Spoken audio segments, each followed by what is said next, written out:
नमस्कार दोस्तों, एक बार फिर से स्वागत है आपका हमारे यूट्यूब चैनल लेक्स बेसिलियस में।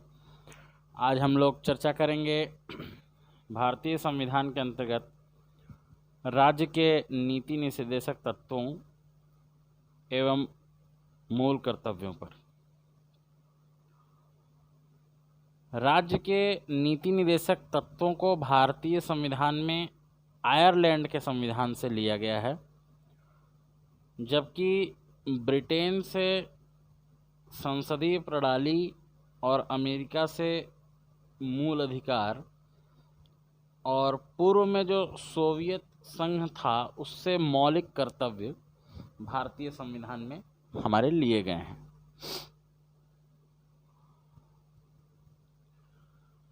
संविधान के भाग 4 में अनुच्छेद 36 से लेकर 51 तक, आर्टिकल 36 से लेके आर्टिकल 51 तक, पार्ट 4 में directive principles of state policy यानी कि राज्य के नीति निर्देशक तत्वों का उल्लेख किया गया है।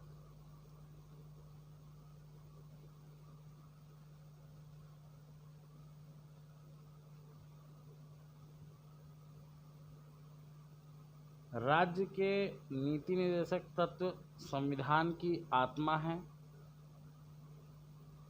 जो संविधान के सामाजिक दर्शन को समाविष्ट करते हैं। ऐसा ग्रैनविल ऑस्टिन द्वारा कहा गया है। संविधान के भाग 4 में अनुच्छेद 36 से लेकर 51 तक राज्य के नीति निर्देशक तत्व उल्लिखित किए गए हैं और ये नीति निर्देशक तत्व न्यायालय द्वारा प्रवर्तनीय नहीं है, जैसा कि अनुच्छेद 37 यानी आर्टिकल 37 में वर्णित है।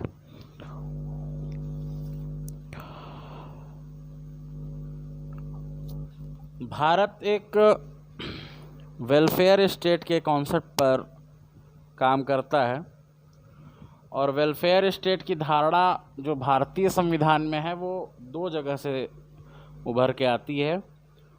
पहला संविधान की उद्देशिका यानी प्रियम्बल, और दूसरा संविधान का भाग 4 यानी पार्ट 4 डीपीएसपी और राज्य के नीति निर्देशक तत्व। तो कल्याणकारी राज्य की जो अवधारणा स्थापित की गई है वो नीति निर्देशक तत्वों में उल्लिखित सामाजिक तथा आर्थिक न्याय के विचार से की गई है। भारतीय संविधान की उद्देशिका में भारत को समाजवादी, पंथनिरपेक्ष, लोकतांत्रिक गणराज्य घोषित करके सामाजिक न्याय की स्थापना का संकल्प व्यक्त किया गया है। इस संकल्प के अनुरूप नीति निर्देशक तत्वों को सामाजिक क्रांति के प्रमुख प्रावधानों के रूप में संविधान में शामिल किया गया है, जिसका उद्देश्य प्रजातांत्रिक समाजवाद की स्थापना करना है, यानी कि डेमोक्रेटिक सोशलिज्म को इस्टेब्लिश करने के लिए directive principles of state policy को कॉन्स्टिट्यूशन में इंश्राइन किया गया है। राज्य के नीति निर्देशक तत्व एक लोक कल्याणकारी राज्य की स्थापना की पृष्ठभूमि है और संविधान में इसका प्रावधान है तथा सरकार का यह उत्तरदायित्व है कि वह उन्हें लागू करे। राज्य के नीति निर्देशक तत्वों के पीछे बाध्यकारी बल जो है वो लोकमत का होता है। पब्लिक का जो ओपिनियन है, पब्लिक विम जो है वो एक पावर प्रोवाइड करती है इन द इन्फोर्समेंट ऑफ और ऑब्लिगेटरी नेचर इम्पोज करती है गवर्नमेंट के ऊपर कि वो directive principles of state policy को फॉलो करते हुए अपनी पॉलिसीज़ को बनाए। लोक अपेक्षाओं तथा विचारों के क्रियान्वयन राज्य के नीति निर्देशक तत्वों का उद्देश्य है।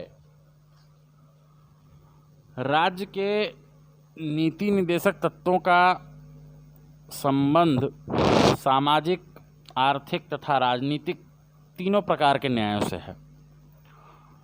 अनुच्छेद 38 यानी आर्टिकल 38 के अंतर्गत सामाजिक व आर्थिक न्याय पर आधारित सामाजिक व्यवस्था स्थापित करने के लिए राज्यों को निर्देशित किया गया है।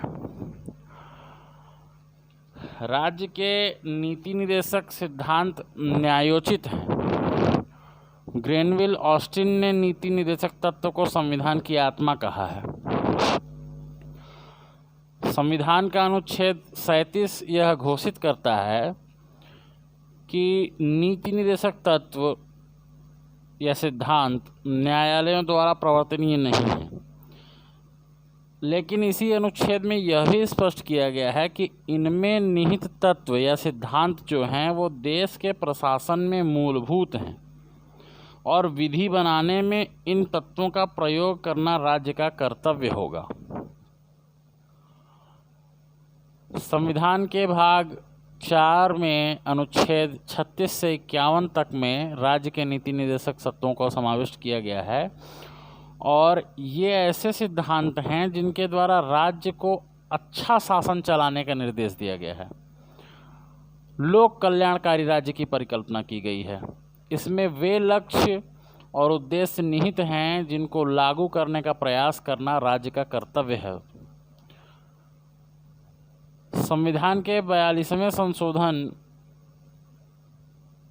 अधिनियम 1976 की धारा 4 द्वारा 25वें संविधान संशोधन अधिनियम 1971 द्वारा जोड़े गए अनुच्छेद 31 ग में पुनः संशोधन करके सभी नीति निर्देशक तत्वों को मूलाधिकारों पर प्राथमिकता प्रदान कर दी गई थी, किंतु उसको उलटफेर करते हुए मिनेर्वा मिल्स बनाम भारत संघ के बाद में उसे अनकॉन्स्टिट्यूशनल यानी कि असंवैधानिक घोषित कर दिया गया।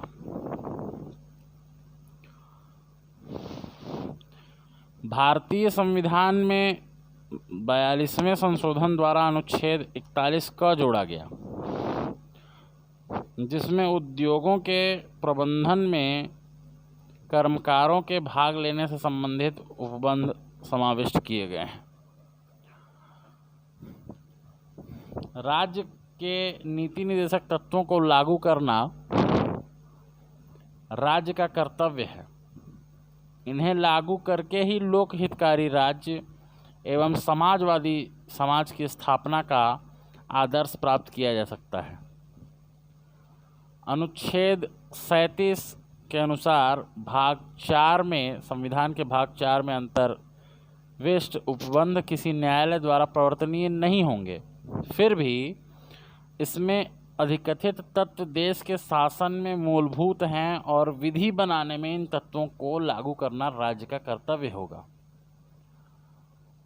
राज्य के जो नीति निर्देशक तत्व हैं वो संविधान के भाग 4 के अनुच्छेद 38 के निर्देश के अनुसार राज्य ऐसी सामाजिक व्यवस्था की स्थापना का प्रयास करेगा जिसमें सामाजिक, आर्थिक और राजनीतिक न्याय राष्ट्रीय जीवन की सभी संस्थाओं को अनुप्रमाणित करे और राज्य इनकी भरसक प्रभावी रूप में स्थापना करके लोक कल्याण की अभिवृद्धि करने का प्रयास करेगा। ऐसी परिकल्पना अनुच्छेद 38 में की गई है। गरीब तथा निर्धन जो अभियुक्त होते हैं, कोई व्यक्ति ऐसा है जो अत्यधिक गरीब और निर्धन है परंतु किसी अपराध का अभियुक्त है, तो उसे जो अधिवक्ता की नियुक्ति करने में असमर्थ है, ऐसे व्यक्ति को निःशुल्क विधिक सहायता प्रदान करने का अधिकार अनुच्छेद 21 सपठित अनुच्छेद 39 क के अंतर्गत प्रत्येक व्यक्ति को यह मूल अधिकार अभी निर्धारित किया गया है। इस अनुच्छेद 39 क को संविधान के 42वें संशोधन द्वारा 1976 में जोड़ा गया और इस पर एक बहुत प्रमुख वाद है M.H. Hoskot versus state of Maharashtra और Hussain Ara Khatoon versus state of Bihar. इन दोनों वादों में यह कहा गया कि विधिक सहायता और शीघ्रतर परीक्षण अनुच्छेद 21 के अधीन बंदियों के मूल अधिकार हैं और इन्हें प्रवर्तित करना न्यायालय का परम कर्तव्य है। संविधान के भाग 4 में नीति निर्देशक तत्वों के अंतर्गत समान कार्य के लिए समान वेतन का भी प्रावधान किया गया है। यह प्रावधान अनुच्छेद 39 घ में किया गया है और 39 घ में समान न्याय एवं निःशुल्क विधिक सहायता का प्रावधान जो है 39 क में किया गया है। वहीं जब हम देखते हैं तो अनुच्छेद 44 में नागरिकों के लिए समान सिविल संहिता का प्रावधान किया गया है, जो कि अभी तक इस देश में अथक प्रयासों के बाद भी सरकारें आई और गई, लेकिन समान सिविल संहिता का निर्माण अभी तक नहीं हो पाया है। पर्यावरण, वनों एवं वन्य जीवों की रक्षा तथा उनमें सुधार संबंधी प्रयास का प्रावधान अनुच्छेद 48 क में दिया गया है।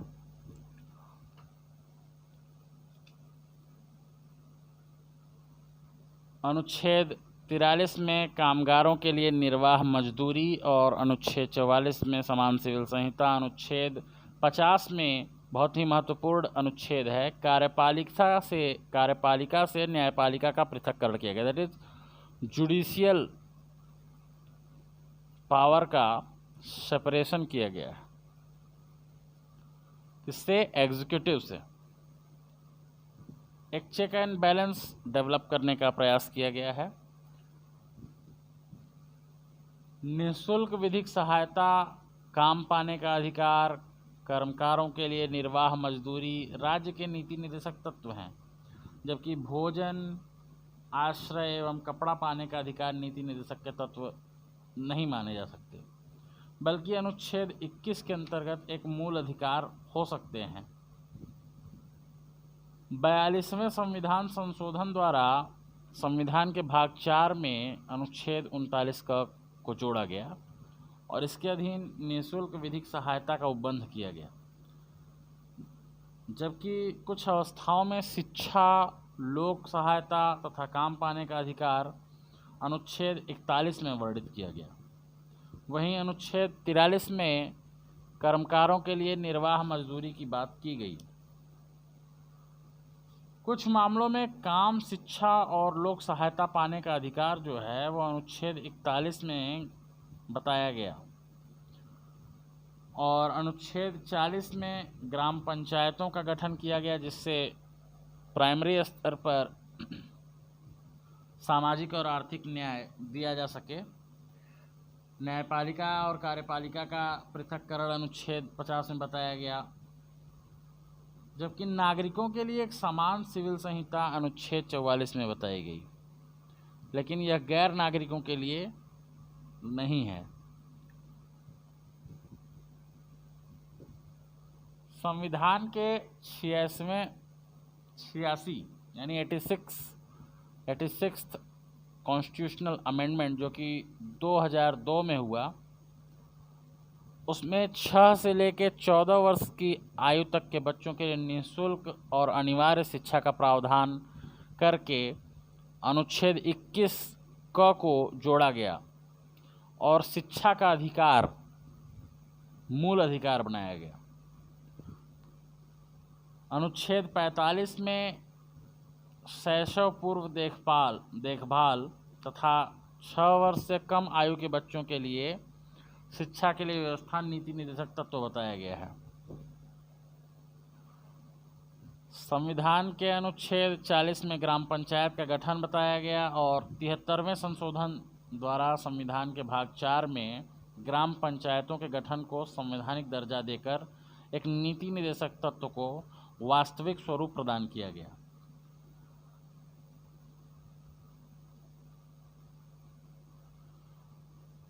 अनुच्छेद 47 यानी 47 पोषाहार स्तर और जीवन स्तर को ऊंचा करने तथा लोक स्वास्थ्य को सुधार करने का राज्य का कर्तव्य बताया गया। कृषि और पशुपालन संगठन के लिए अनुच्छेद 48 में व्याख्यान किया गया। और उसी प्रकार से जब हम देखते हैं पर्यावरण संबंधी संरक्षण और संवर्धन के लिए 48 क में प्रावधान किया गया। और पर्यावरण से संबंधित बहुत ही एक्टिविस्ट माने जाते हैं MC मेहता जी। MC मेहता जी ने विभिन्न वाद माननीय उच्चतम न्यायालय और विभिन्न उच्च न्यायालयों में पर्यावरण संबंधित किए। और MC Mehta versus union of India में 1988 के वाद में उच्चतम न्यायालय ने कहा कि 48 क के जो नीति निर्देशक तत्व हैं उसके अधीन केंद्र और राज्य सरकार का यह कर्तव्य है कि वह पर्यावरण के संरक्षण के लिए उचित कदम उठाएं। और इसी वाद के बाद से पर्यावरण विधि इन्वायरमेंटल लॉ की एजुकेशन को कंपलसरी कर दिया गया।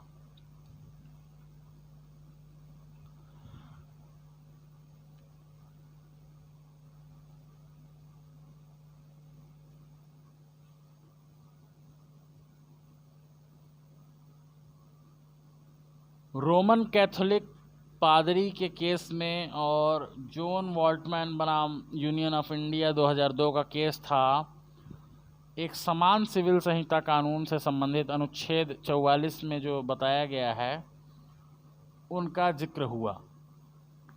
और यह अनुच्छेद अपेक्षा करता है कि भारत के समस्त राज्य क्षेत्र में नागरिकों के लिए एक समान सिविल संहिता प्राप्त कराई जा सके, परंतु विभिन्न सरकारों के अथक प्रयासों के बाद भी अब तक यह व्यवस्था भारत में लागू नहीं हो सकी है। 42वें संविधान संशोधन के द्वारा भाग 4 क तथा अनुच्छेद 51 क का समावेश करके नागरिकों के मूल कर्तव्यों को संविधान में जोड़ा गया। अनुच्छेद 51A सब क्लॉज C में भारत की प्रभुता और अखंडता की रक्षा करने और अनुच्छेद 51AF में भारत की सामाजिक संस्कृति की गौरवशाली परंपरा की रक्षा करने का कर्तव्य का उल्लेख किया गया है। वहीं 48A में पर्यावरण संरक्षण और संवर्धन का राज्य का दायित्व बताया गया है।